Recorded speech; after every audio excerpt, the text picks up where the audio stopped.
मी ज्या वेळी तुम्हाला आता भेटलोय, त्यामधून मला असं प्रकर्षानं जाणवतंय, की समोरच्या बाजूला एवढे प्रचंड शक्ती असताना, सत्ता असताना जे राजकीय पक्ष आहेत आणि तुम्ही अपक्ष म्हणून उभा राहिलात, तरी सुद्धा तुमच्यामध्ये एक वेगळ्या प्रकारचा आत्मविश्वास असा दिसून येतोय, की तुम्हाला 100% विजय प्राप्त होणार.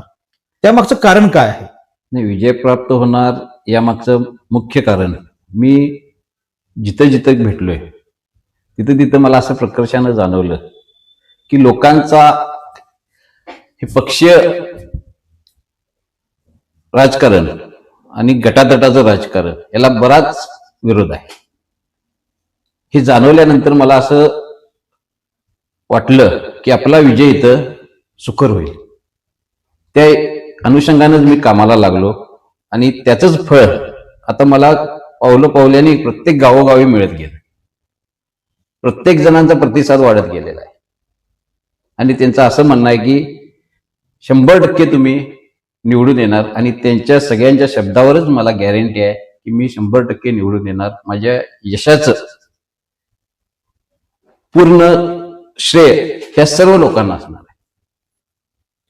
यांच्या म्हणण्यानुसार की कळंबा तर्फे ठाणे यामध्ये जनता ही पक्षीय राजकारणाला आणि पक्षीय राजकारणामध्ये त्यांच्या मतानुसार असं म्हटलं जातंय की पक्षीय बलावरती काही लोक लढतात आणि त्यानंतर एकत्रित येतात.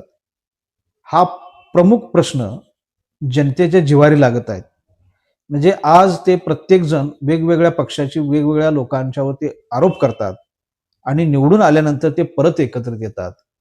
यामुळे ही जनता वैतागलेली आहे आणि यांनी काही कालावधीमध्ये कळंबा उपसरपंच या पदावरती काम करत असताना केलेलं कार्य आणि जनतेकडून असलेल्या त्यांच्या प्रति अपेक्षा यांना ते खरे उतरतील आणि या कळंबा तर्फे ठाणे पंचायत समितीच्या प्रत्येक गावामध्ये त्यांना अतिशय चांगला प्रतिसाद मिळत आहे. म्हणून त्यांना 100% विजयाची खात्री प्राप्त झालेली आहे आणि यामुळेच ते विजय होतील अशी अपेक्षा धरून आहेत.